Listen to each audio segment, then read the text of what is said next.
السلام عليكم ورحمة الله وبركاته. إن الحمد لله نحمده ونستعينه ونستغفره ونعوذ بالله من شرور أنفسنا ومن سيئات أعمالنا. من يهده الله فلا مضل له ومن يضلل فلا هادي له. أشهد أن لا إله إلا الله وحده لا شريك له وأشهد أن محمدا عبده ورسوله وبعد. Kita sampai hadis 15. Wa an Abi Hamzah. Abu Hamzah ini kunyah dari Anas bin Malik. Kita sudah bahas apa itu kunyah, ya. Diambil dari anak tertua, bisa laki bisa perempuan. Khadimi Rasulullah sallallahu alaihi wasallam, di mana Anas bin Malik ini 10 tahun melayani Nabi sallallahu alaihi wasallam. Dibawa di hadapan Nabi saat hari pertama Nabi hijrah ke Madinah oleh ibunya Ummu Sulaim. Mulai saat itu Anas bin Malik melayani Nabi, makannya, minumnya, wudunya, mandinya dipersiapkan oleh Anas bin Malik. Kemudian Anas bin Malik pernah bercerita, selama 10 tahun aku melayani Nabi, aku belum pernah ditanya kenapa aku melakukan sesuatu dan kenapa aku tidak melakukan sesuatu. Belum pernah ditanya, ya. Jangankan diomelin, dimarahin, dibentak, ditanya aja enggak. Padahal pembantunya, gitu ya.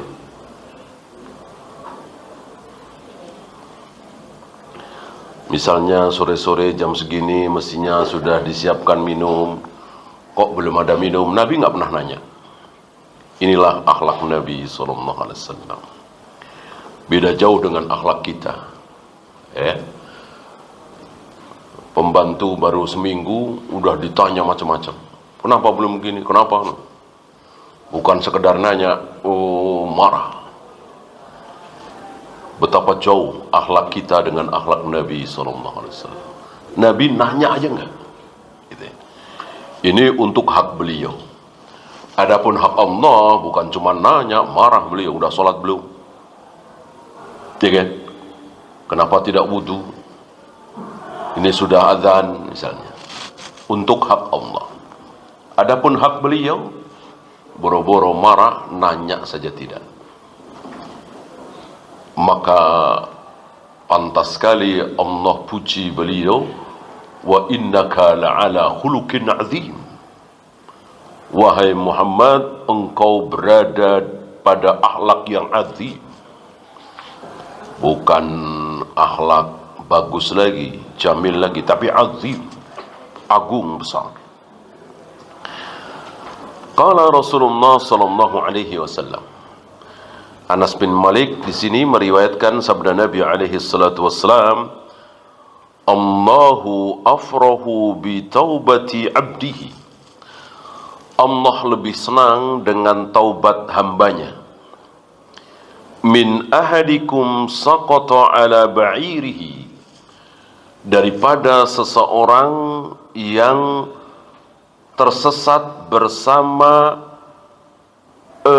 untanya, kendaraannya. Jadi dia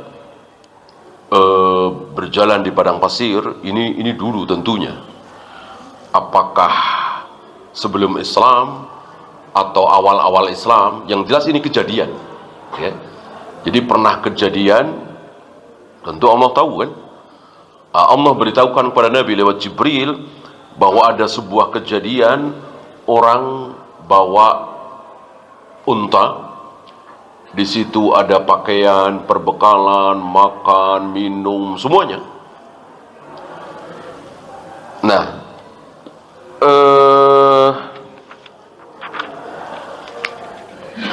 bi ardi falatin, di tengah padang pasir yang tidak ada manusia di situ. Berjalan. Fanfalatat minhu fa'ata syajaratan fattaja'aha. Lalu mungkin karena saking penatnya, saking capeknya, dia ingin istirahat. Lalu mendekati sebuah pohon. Tentu bukan pohon yang rindang ya. Pohon-pohon di padang pasir itu 1-2. Nah, cari mungkin yang agak yang bisa buat berteduh. Maka istirahatlah di situ dia. Mungkin tidur di bawah pohon itu ya.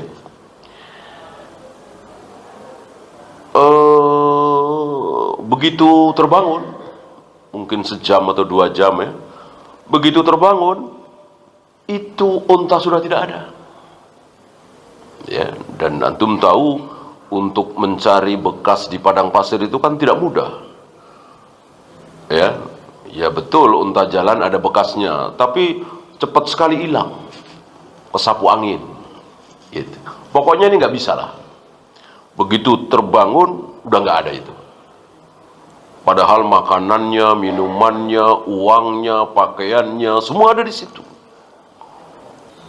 Dia lari ke arah barat, nggak ada. Arah timur, nggak ada. Arah utara, selatan, nggak ada. Ya, tentu ini semua sudah diatur oleh Allah. Waqad aisa min rohilatihi. Entah sudah berapa jam dia kesana kemari nyari. Orang nggak ada yang bisa ditanya. Maka dia putus asa. Mungkin mulai lapar, mulai haus, capek, pasti. Ya. Maka dia putus asa. Ya kalau istilah kita, ya siap matilah. Ya gimana nggak mati ya? Nggak, tanpa makanan, tanpa minum, jalan. Kan banyak orang yang mati di padang pasir itu. Padang pasir itu ibarat laut ya. Jadi betul-betul nggak tahu, nggak ada jalan kemana, nggak tahu. Kalau tersesat ke padang pasir itu luar biasa. Kalau di kita mungkin hutan ya. Makin ke sono iya, kalau keluar justru makin tambah dalam gitu.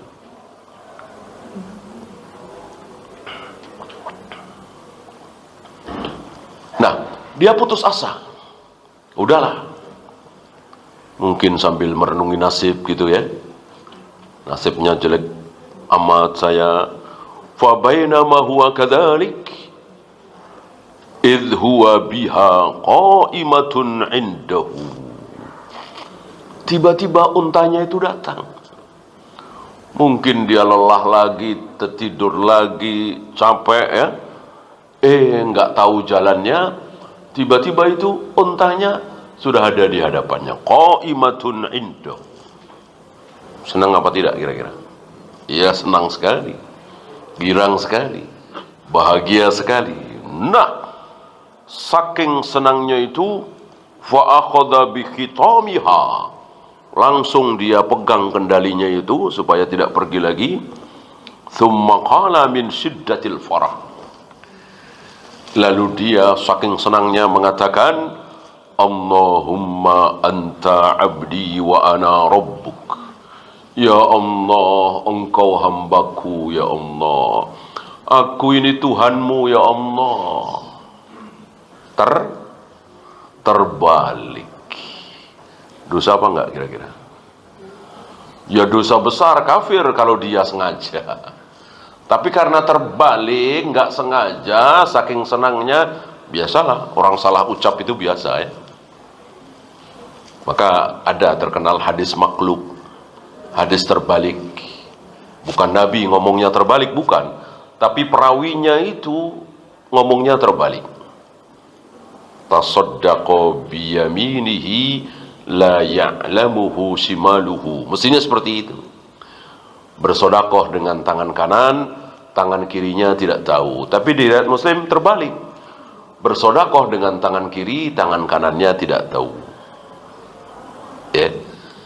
Termasuk kata Syekh Utsaimin, Imam Nawawi dan lain-lain, turunlah sujud, tangan dulu baru dengkul. Kata beliau, hadis ini juga terbalik, makhluk. Sekali lagi, bukan Nabi yang terbalik, nggak mungkin Nabi ngomong terbalik, karena kan beliau maksum, terjaga dari kesalahan. Tidak mungkin Allah diam kalau beliau salah, keliru, terbalik. Pasti diluruskan oleh Allah.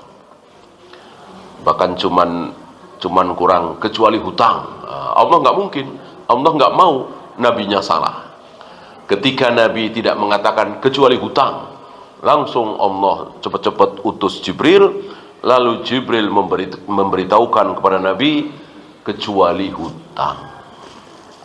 Yaitu ketika Nabi ditanya oleh seseorang menjelang perang Uhud, "Ya Rasul, kalau aku mati dalam peperangan ini, jaminan darimu apa?" Nabi menjawab, "Surga. Seluruh dosamu diampuni. Seluruh dosamu diampuni." Ya. Lalu orang itu siap untuk mati berjihad fisabilillah.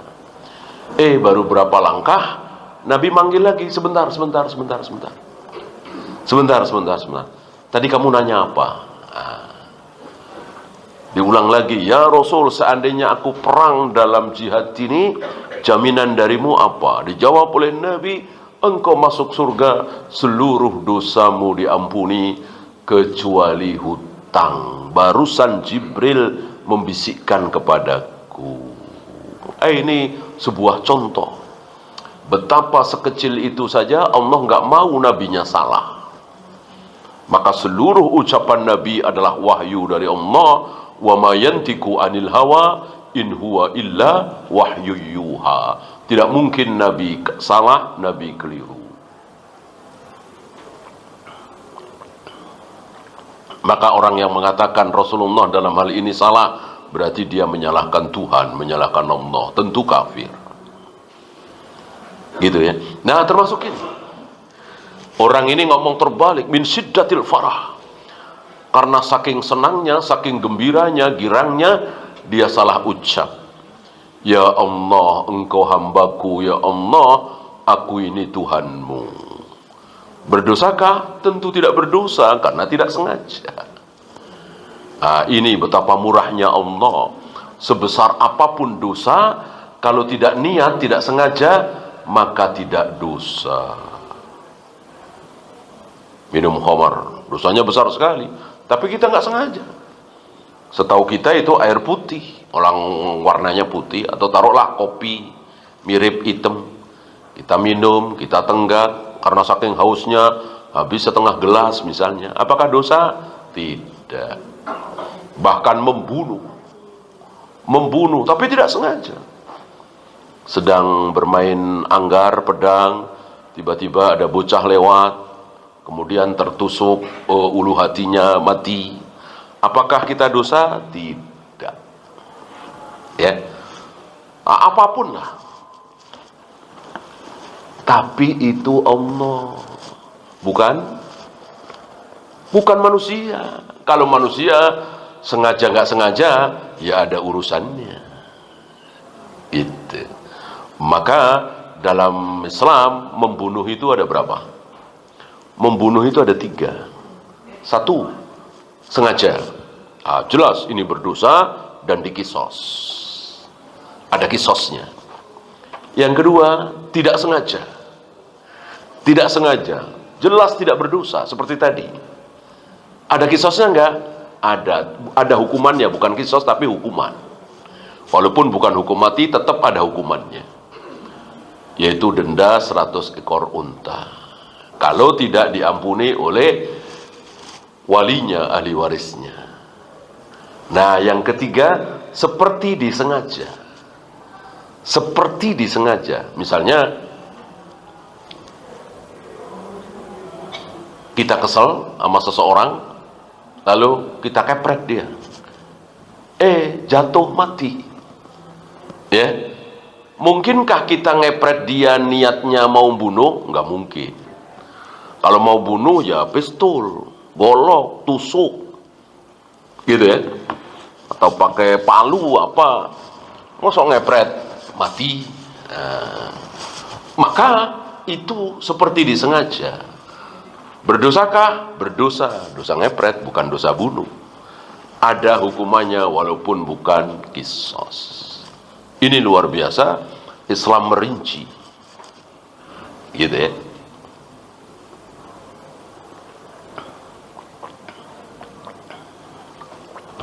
Islam sangat-sangat menghargai niat seseorang.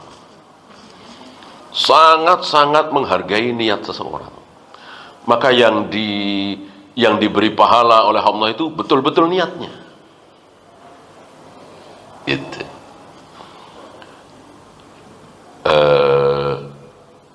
Si A dan si B masuk masjid, sama-sama sholat 2 rakaat. Al-Fatihahnya sama, rukuknya sama, sujudnya sama, waktunya hampir sama, mungkin 3 menit, 4 menit ya. Yang satu dapat pahala lebih besar dari dunia seisinya. Karena dia niat sholat qobliyah subuh. Rakaatani qabla al-fajri khairu minad dunya wa ma fiha. 2 rakaat sebelum fajar, maksudnya qobliyah subuh, itu lebih baik dari dunia seisinya pahalanya.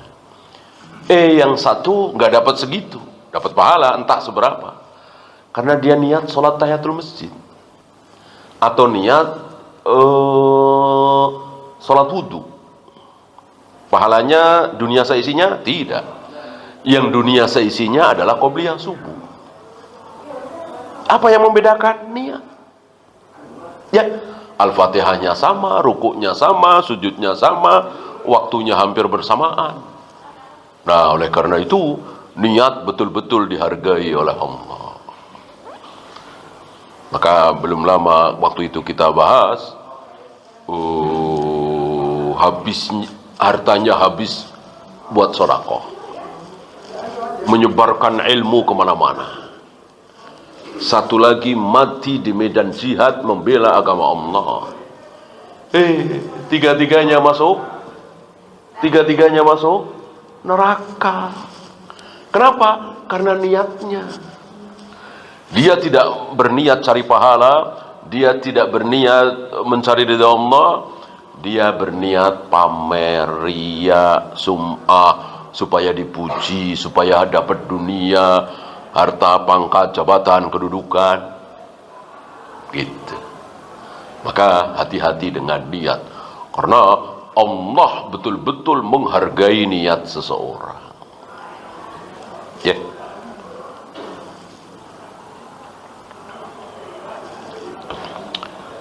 Antum datang ke masjid, belum sholat duhur, belum sholat asar. Misalnya, karena macet total, atau banjir, atau apalah. Sholat duhur belum, sholat asar belum.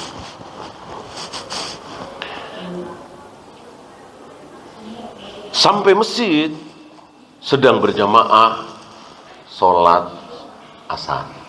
Misalnya ya. Antum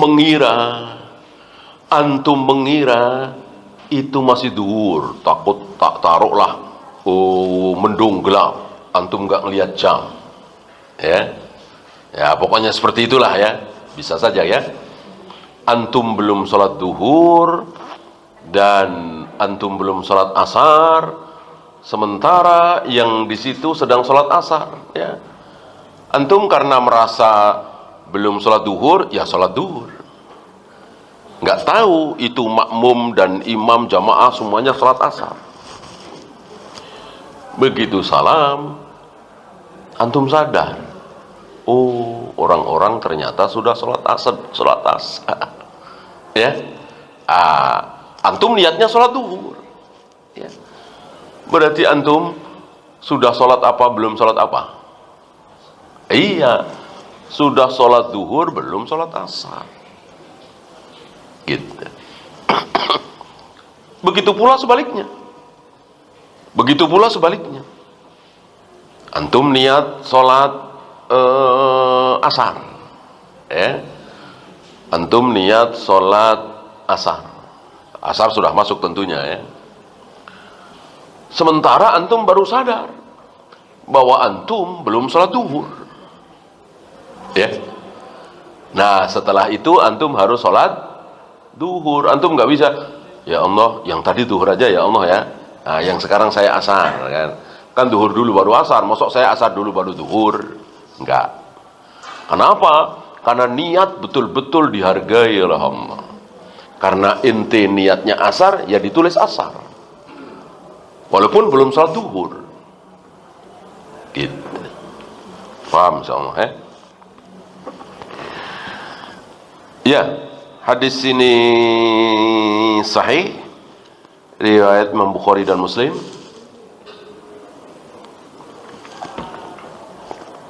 Ada beberapa fawaid. Yang pertama, isbatu sifatil farhi lillah. Ketentuan bahwa salah satu sifat Allah adalah senang ya. Jadi begini. Tadi kurang penjelasan bahwa orang tadi kan senang sekali itu menemukan kembali barangnya yang luar biasa yang hilang itu, sangat senang sekali. Nah, Allah lebih senang. Allah lebih senang daripada orang itu ketika ada seorang hamba yang bertaubat. Allah senang sekali, lebih senang dari orang itu ya.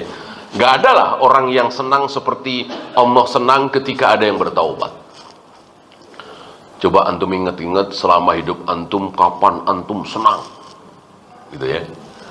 Mungkin ketika dikabari istri antum hamil, sementara sudah 15 tahun nikah, belum juga punya anak, senang sekali ya. Itu kalah dengan senangnya Allah gitu. Ketika ada seorang hamba yang bertaubat gitu. Atau antum dikabari dapat hadiah ongkos naik haji misalnya, padahal antum miskin, nggak kebayang bisa naik haji, walaupun pengen, tentu senang sekali. Nah, itu kalah dengan senangnya Allah ketika ada seorang hamba bertaubat ya. Pokoknya nggak ada lah manusia yang senang sesenang Allah ketika ada hamba yang bertaubat ya. Nah, maka di fawaid ini dikatakan isbatu sifatil farhi lillah, bahwa wajib kita mengimani bahwa salah satu sifat Allah adalah senang. Sifat kan? Senang, murka, marah. Ini kan sifat ya. Antum hafal sifat 20? Hafal? Hafal insyaallah ya. Wujud, qidam, baqa, mukhalafatul lil hawadisi dan seterusnya. Ada nggak di sifat 20 itu senang? Nggak ada. Nggak ada. Memang sifat 20 itu bukan ajaran dari Nabi SAW. Allah dan Rasulnya tidak pernah mengajarkan kepada kaum muslimin, ketahuilah wahai para sahabat, sifat Allah ada 20. Nggak ada. Enggak, terlalu sedikit ya. Sifat Allah yang benar itu, yang udah pasti aja berapa? 99. Itu yang sudah pasti. Nama Allah ada berapa? 99. Dan nama Allah itu semuanya adalah sifatnya. Ketika Allah mempunyai Ar-Rahman, otomatis sifat Allah Ar-Rahman, pengasih. Ketika Allah mempunyai nama Ar-Rahim, otomatis sifat Allah Ar-Rahim, penyayang. Ketika Allah mempunyai nama Al-Quddus, otomatis sifat Allah Al-Quddus, suci. Ketika Allah memiliki nama Al-Malik, otomatis Allah mempunyai sifat Al-Malik, penguasa, dan seterusnya dan seterusnya. Itu kan 99. Yang bilang nama Allah kan ada 99 kan Nabi sallallahu alaihi wasallam. Masuk beliau salah gitu ya. Walaupun masih ada nama-nama lain di luar yang 99 yang dirahasiakan oleh Allah, yang Allah tidak ajarkan kepada Nabi sallallahu alaihi wasallam.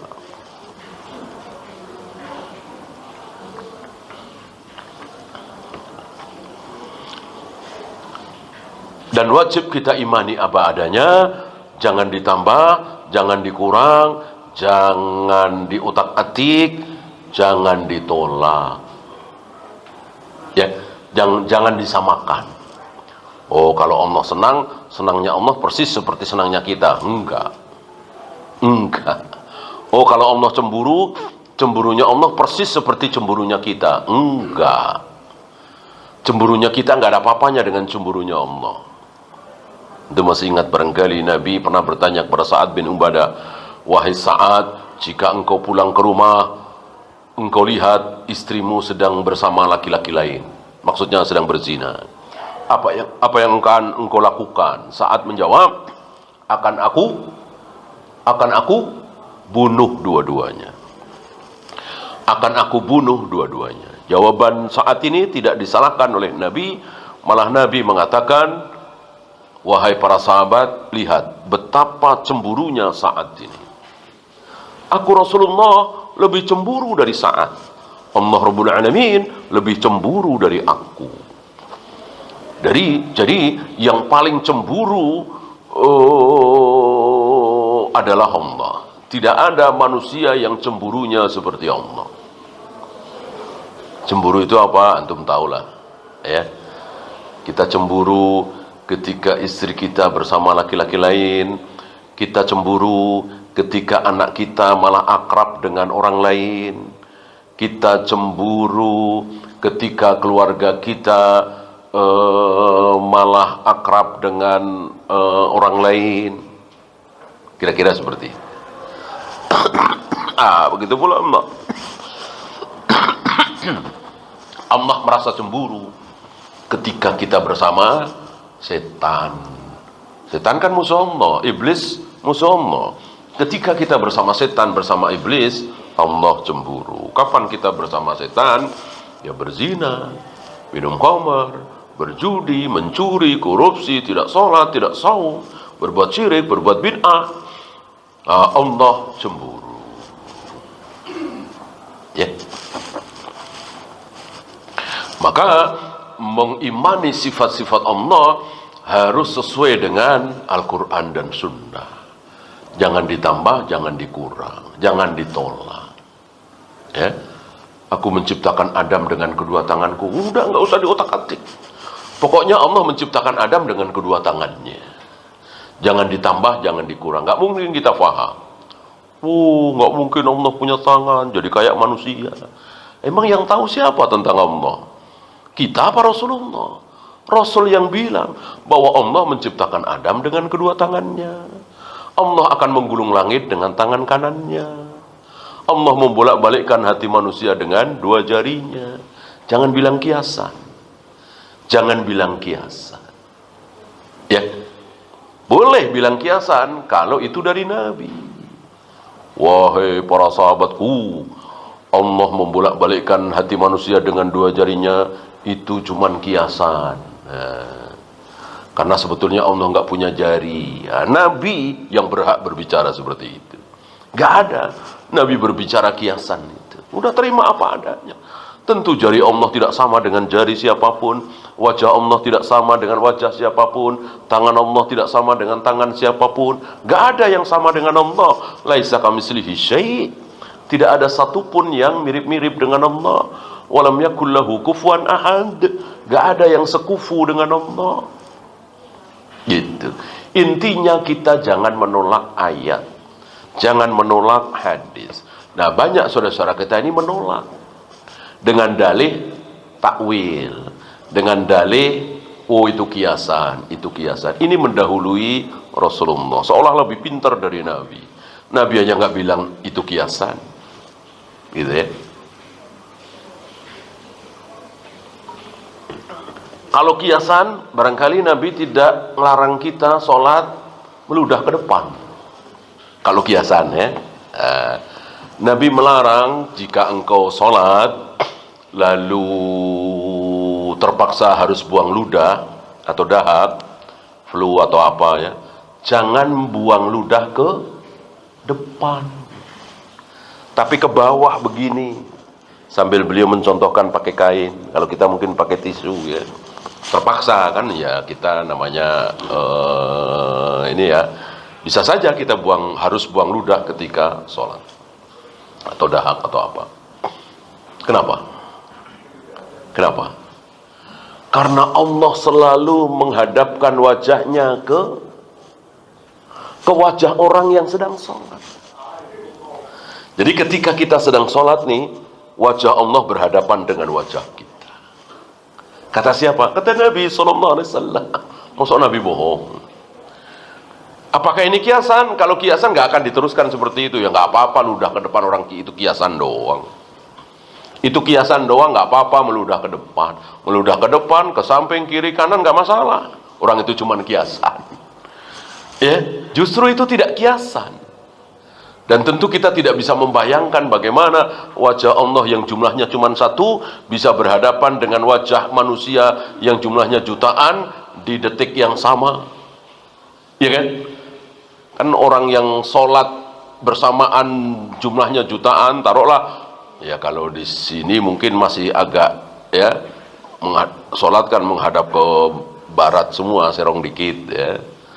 Malaysia, kemudian Brunei dan saudara ke Mesir, ya satu menghadap.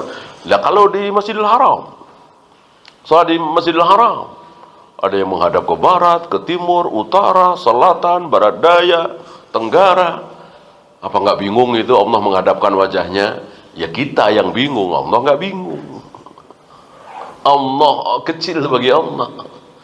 Artinya kita tidak bisa memahami dengan logika kita, cukup kita imani saja. Memang kita nggak disuruh paham, ya kan? Kita disuruh mengimani, percaya nggak? Ini ucapan Nabi. Percaya syukur, nggak percaya kufur kan? Masa nggak percaya sama Nabi? Ya jelas kufur. Walaupun aneh seaneh-anehnya, gitu. Karena memang ujian keimanan itu aneh. Ujian keimanan itu aneh. Dan para nabi, para rasul telah lulus ujian yang aneh itu. Masa ayah disuruh nyembelih anaknya, kan aneh sekali. Aneh sekali. Tapi ya itulah, keimanan itu memang ujiannya aneh. Percaya apa tidak? Gitu. Jadi tidak semua urusan Islam ini bisa dicerna oleh akal. Kalau tentang jual beli, jangan membeli barang yang sudah dibeli oleh orang lain. Nah, akal kita bisa mencerna. Jangan melamar wanita yang sudah dilamar oleh orang lain. Nah, akal kita bisa mencerna. Jangan mencegat petani yang sedang bawa barang dagangannya ke pasar. Ya, petani itu harus tahu harga pasar berapa, nggak boleh kita bohongi. Nah, akal kita bisa mencerna. Kita disuruh cari nafkah. Jangan mencuri, jangan korupsi, jangan menipu. Akal kita bisa mencerna. Tapi ada hal-hal yang akal kita tidak bisa mencerna. Kita suruh imani saja. Ini lempar, ini lempar. Udah, lempar aja. Jumroh. Ini cium, ini cium. Ya, udah cium aja. Ajar aswad. Apakah Nabi nanya sama Jibril, kenapa ini harus dicium? Kenapa ini harus dilempar? Kenapa harus menunjuk dengan jari? Kenapa tidak dengan jempol, lebih sopan? Nggak ada. Itu hal yang tidak boleh ditanyakan. Sami'na wa ata'na. Apalagi tentang Allah Rabbul Alamin, lebih tidak boleh ditanyakan. Maka apa kata Allah tentang dirinya? Cukup kita sami'na wa ata'na. Ya. Nah, ini sayang saudara-saudara kita banyak terjebak di sini. Akhirnya banyak saudara-saudara kita yang menolak dalil. Ya, satu lagi.